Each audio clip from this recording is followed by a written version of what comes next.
Bike വാങ്ങാൻ എന്ന പേരിലെത്തി test ഡ്രൈവിനിടെ 1.5 ലക്ഷം രൂപയുടെ ബൈക്കുമായി യുവാവ് ഷോറൂമിൽ നിന്ന് കടന്നു കളഞ്ഞു.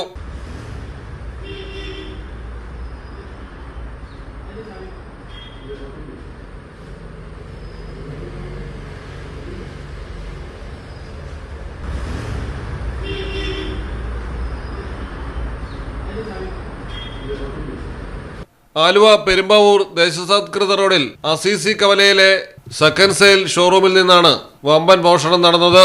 സ്ഥാപനത്തിലെ ജീവനക്കാർ ഭക്ഷണം കഴിക്കുന്ന സമയത്താണ് 30 വയസ്സ് തോന്നുന്ന പ്രതി എത്തിയത്. വാഹനം വാങ്ങാനെത്തിയതാണെന്ന് പറഞ്ഞതിനെ തുടർന്ന് സ്ഥാപനത്തിന്റെ പാർട്ണർ അശോകപുരം സ്വദേശി ഫൈസൽ യുവാവിന് വാഹനങ്ങൾ കാണിച്ചു കൊടുത്തു. പിന്നീട് ടെസ്റ്റ് ഡ്രൈവ് എന്ന പേരിൽ KL 35 K 83 54 എന്ന നമ്പർ ബൈക്ക് ഓടിക്കാനായി നൽകി. സാധാരണയായി സ്ഥാപനത്തിന്റെ പാർക്കിംഗ് ഏരിയയിൽ മാത്രമാണ് ടെസ്റ്റ് ഡ്രൈവ് അനുവദിക്കാറുള്ളത്. എന്നാൽ ഇയാൾ വേഗത്തിൽ പുറത്തേക്ക് ഓടിച്ച് കടന്നുകളയുകയായിരുന്നു.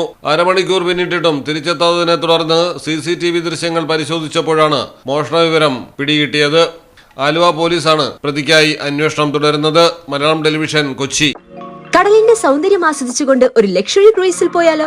Minar cruise Kochi. Business meetings, family gathering, birthday parties, college TRIPS അങ്ങനെ പലവിധ ഗ്രൂപ്പ് ആക്ടിവിറ്റീസിനും പ്രത്യേക പാക്കേജുകൾ. ഫോൺ 8089 021 666 7034 191 993.